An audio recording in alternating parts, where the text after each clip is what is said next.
Leila had been raising her daughter Octavia on her own for many years. She had done everything by herself, and it hadn't been easy. But now she had met Steve. They were both in love, and Steve made Leila feel safe and cared for. Their relationship was going so well, and they decided to take the next big step by moving in together. Octavia, who was 18, was a little nervous about the change but also hopeful.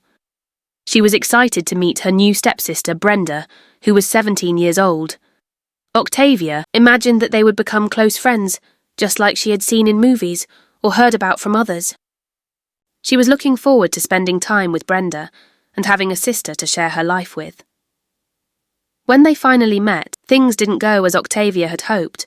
Instead of forming a strong, immediate connection, Brenda barely acknowledged her. Brenda's eyes scanned her like she was an unwelcome guest. Octavia felt a lump in her throat. Brenda seemed very confident, but she wasn't kind and had a sharp tongue. In a cool, almost rude way, she said, "This is my home, so just know who rules the house around here. It's me." Her words made Octavia feel uncomfortable, and her throat tightened. Octavia had hoped they would become close, and maybe even be like sisters. But instead of a sisterly welcome, Octavia felt like she was facing someone who wanted to compete with her, not get along. She felt like she wasn't just joining a new family member, but was now in a kind of rivalry. Days turned into weeks, and things didn't get any better for Octavia. Brenda kept making her feel like she didn't belong in the house. It was little things at first, like when Brenda would go through Octavia's personal things without asking.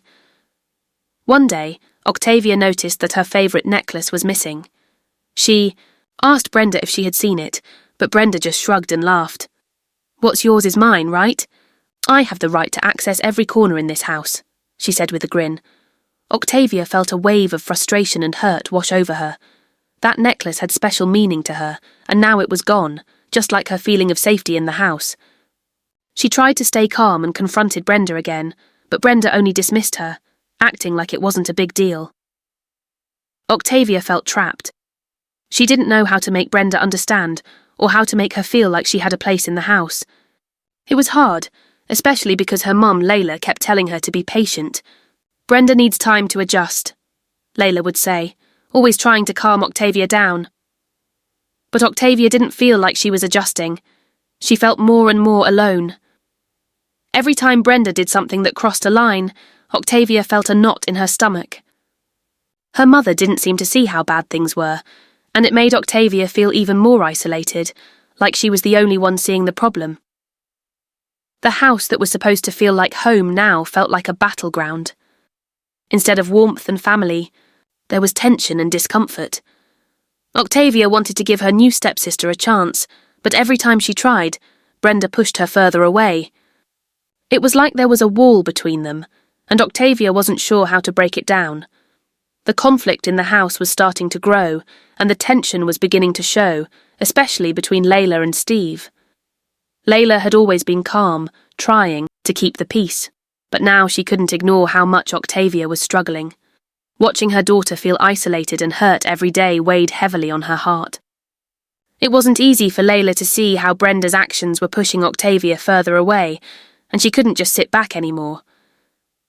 One evening, after dinner, Leila sat down with Steve, her voice full of concern. "You need to talk to Brenda," she said softly but firmly. "I can't keep watching Octavia like this. Brenda is making her feel like she doesn't belong. I know it's hard, but please, try to talk to her. We need to find a way to make things better before it gets worse." Her eyes were filled with a mix of worry and frustration as she looked at Steve, hoping he would understand how serious the situation was. Steve had been feeling the tension too, but he hadn't known how to approach it. He had seen Octavia retreat into herself more and more, and it was breaking his heart. But he was also frustrated. It seemed like no matter what he tried, nothing seemed to change. He had hoped things would work out on their own, but now he saw the truth. Things were only getting worse. After some thought, Steve decided to take action.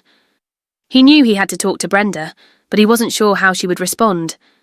He wasn't prepared for what happened next. The next morning, after everyone had finished breakfast, Steve asked Brenda, to sit down with him for a serious conversation. "We need to talk," he said, his tone calm but firm.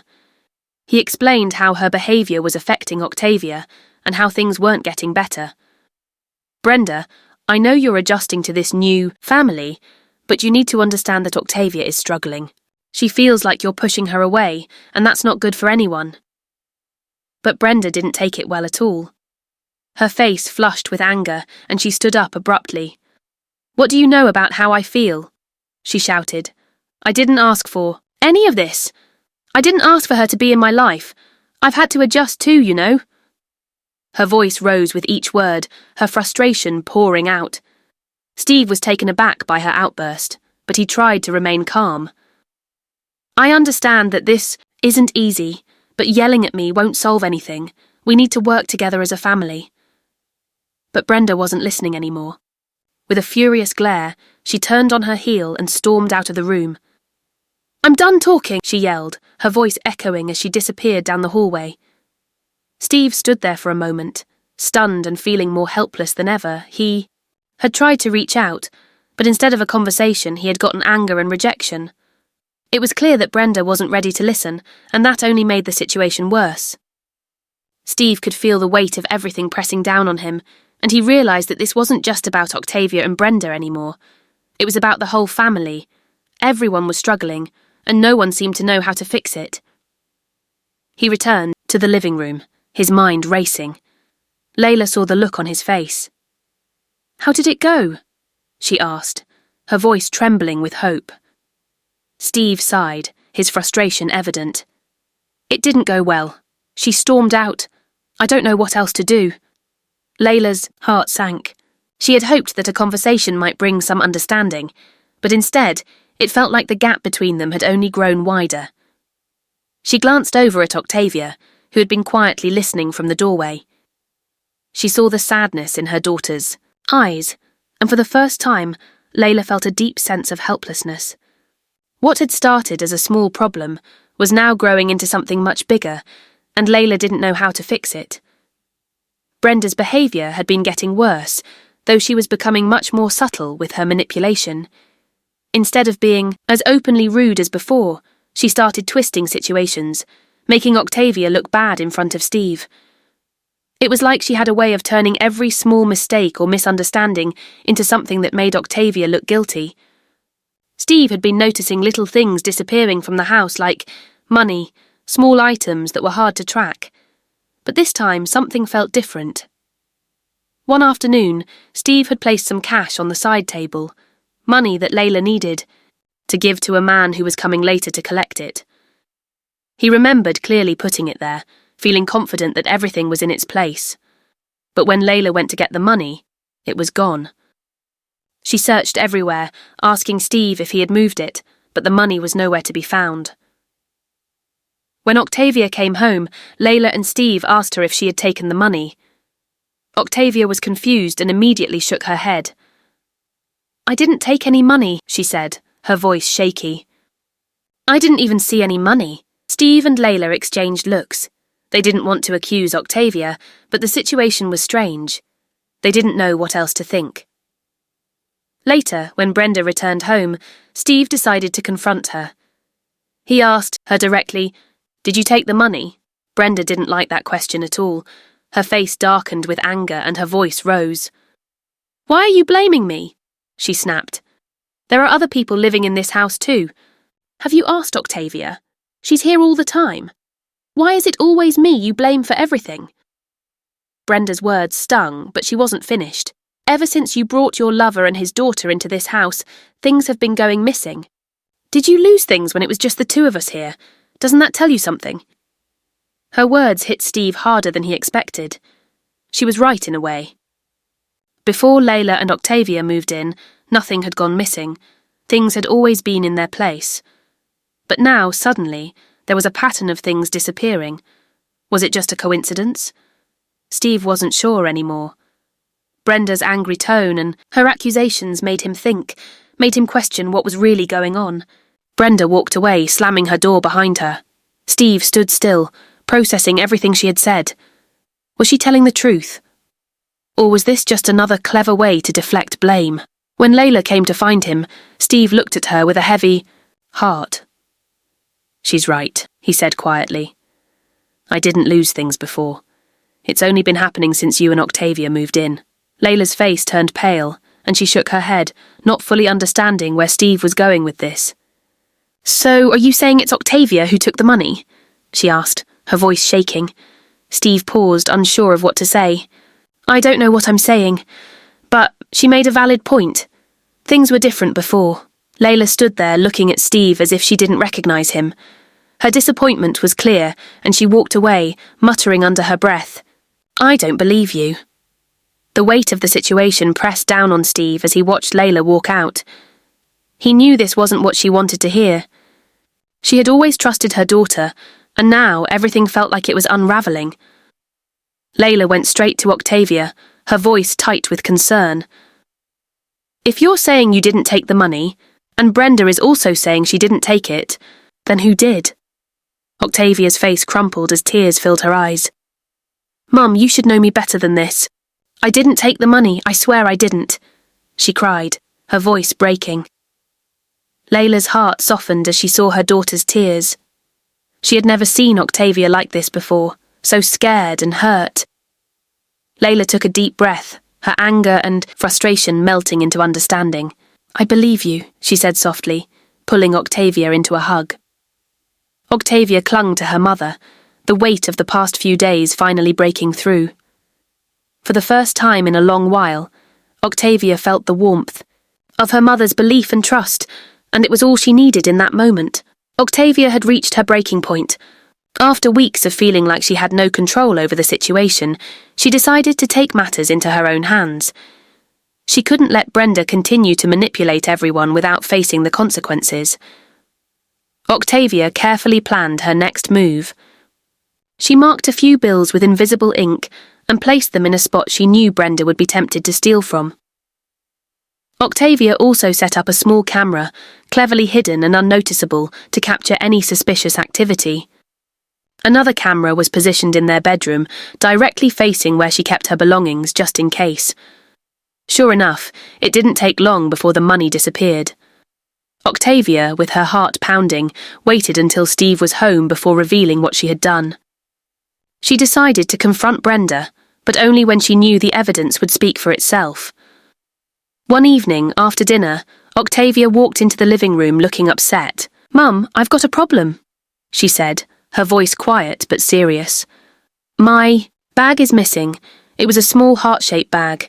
It was hanging next to my jacket this morning and now it's gone. I really love that bag, and I haven't seen it anywhere." Leila, clearly exhausted from all the tension in the house, sighed. "It's just a bag, Octavia. Can we not make a big deal out of this? Please, let's just be at peace." But Octavia wasn't backing down. "No, Mum, it's not just any bag. It's my favourite one, and I only have two.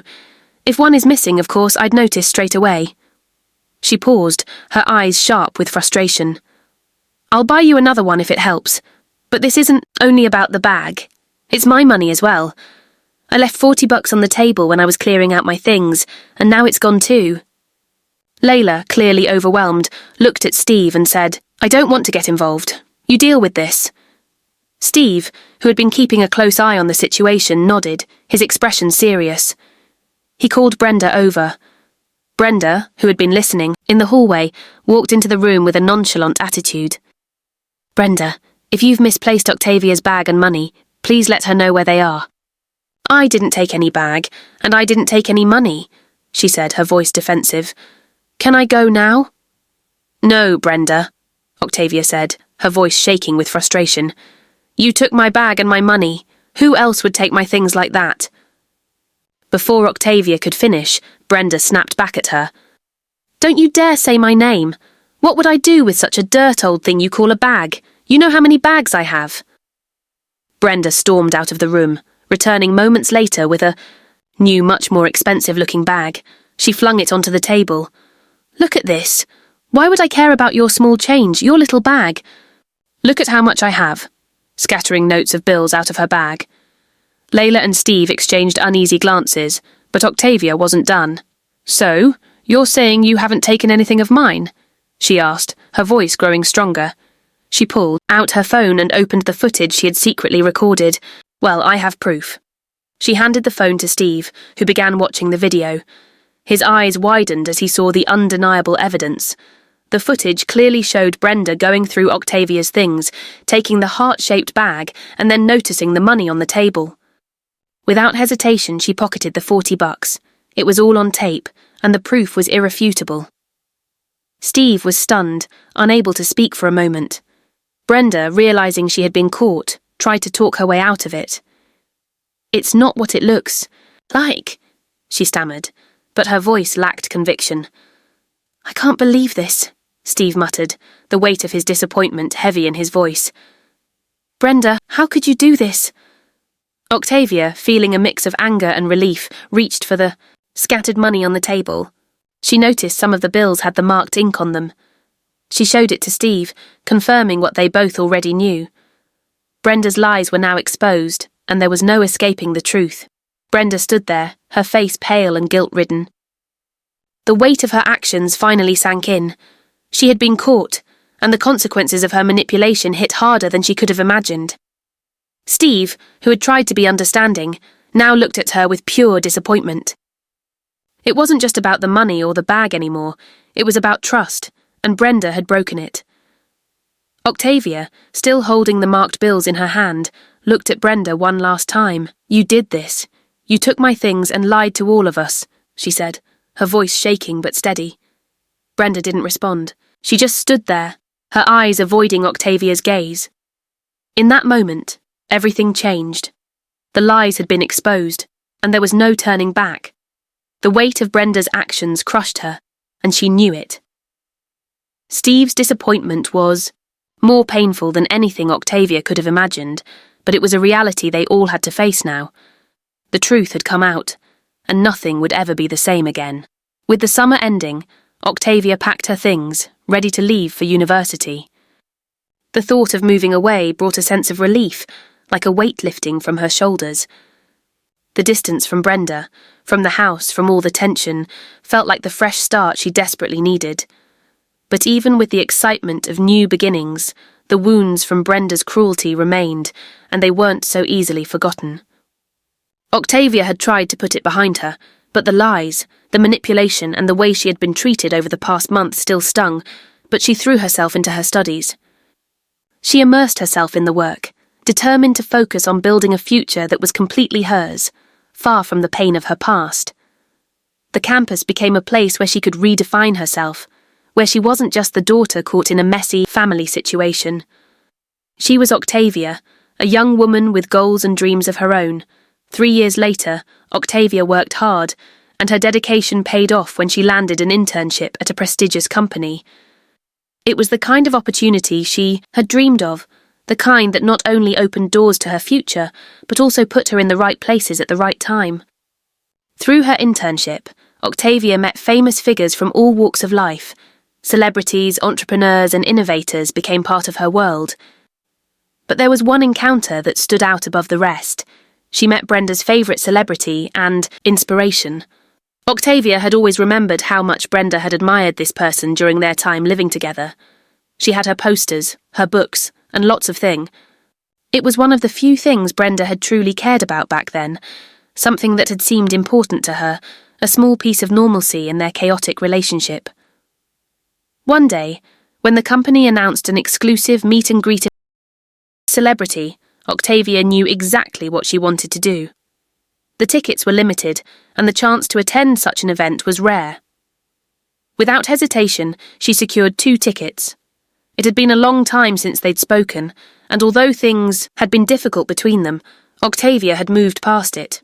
She didn't want to carry the weight of resentment anymore. On Brenda's 20th birthday, Octavia made a quiet but powerful decision. She wrapped up the tickets and sent them to Brenda as a birthday gift. No letter, no explanation, just the ticket, with birthday card that read "Happy birthday, Brenda, love from Octavia." A simple gesture, but one that spoke volumes. It was a silent message, no grudges, no revenge, just a chance for peace. Octavia didn't expect anything in return. She didn't need closure or an apology. This wasn't about trying to fix the past. It was about offering a small piece of kindness, a way to show that she had moved forward. She wanted to show Brenda that, despite everything that had happened, she wasn't holding on to the anger. A few days later, Brenda received the envelope and opened it. She pulled out the tickets. The reality of what she was holding hit her all at once, and disbelief washed over her. She stared at the tickets, her fingers trembling slightly, and the birthday card that read "Happy Birthday, Brenda, love from Octavia." Brenda stared at the ticket for a while, not fully understanding at first why Octavia would do this for her after everything that had happened. But as the weight of the gesture sank in, a flood of emotions overtook her. It wasn't long before Octavia received a message from Brenda. The words were simple, but they carried so much meaning. "Thank you for the tickets.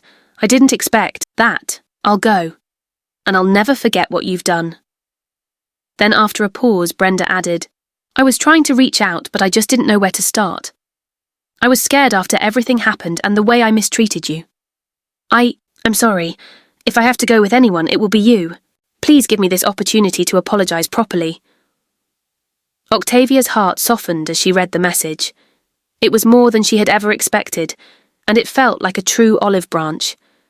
She could feel the sincerity in Brenda's words, and despite everything that had happened, Octavia knew this was the moment she had been waiting for. She agreed to meet her, willing to give Brenda the chance to make things right. When the day of the meet and greet arrived, the event was everything Octavia had hoped for. An unforgettable experience, the kind of opportunity that anyone would treasure. But for Octavia, it was the time spent with Brenda that meant the most. They walked through the event together, and the air between them was different, lighter. There was no tension, no walls of anger or resentment. Instead, there was space for understanding. At one point, as they stood together, waiting for their turn to meet the celebrity, Brenda turned to Octavia, her eyes serious and filled with emotion. She took a deep breath, as if gathering the courage she had needed for years, and finally spoke. "I was awful to you," Brenda said, her voice quiet but firm. "I don't deserve this kindness, but I'm sorry." The words were long overdue, but in that moment, they felt genuine. Brenda's apology, though simple, held the weight of everything she had never said before. It was more than just an acknowledgement of her mistakes. It was a raw and heartfelt admission. Octavia felt a rush of emotions. She had spent so much time carrying the weight of Brenda's cruelty, but now, standing in front of her with this new vulnerability, Octavia saw her in a different light. She didn't just see the girl who had hurt her. She saw someone who was willing to take responsibility, to face the consequences of her actions, and to try to heal. Octavia smiled softly, her voice steady as she replied, "I accept your apology, Brenda, and I'm proud of you for saying it." For the first time, there was no tension between them, no resentment, just the quiet, unspoken understanding that they had both come a long way. As they exchanged a quiet glance, something shifted, like a weight had been lifted from both of their shoulders. In that moment, they weren't just two people who had been thrown together by circumstance. They weren't the sisters who had fought and hurt each other. For the first time, they truly felt like sisters, bonded not by the pain of their past, but by the forgiveness and growth they had found together. And in that shared silence, amidst the crowd of fans, Octavia realised that this was the moment she had been waiting for, the chance for both of them to move on, to heal and to begin anew, together. We have come to the end of our story. Thank you for watching. We really appreciate your support. Please like the video and subscribe to our channel. It would make our day. We'd love to hear your thoughts in the comments below. Until then, see you in the next video.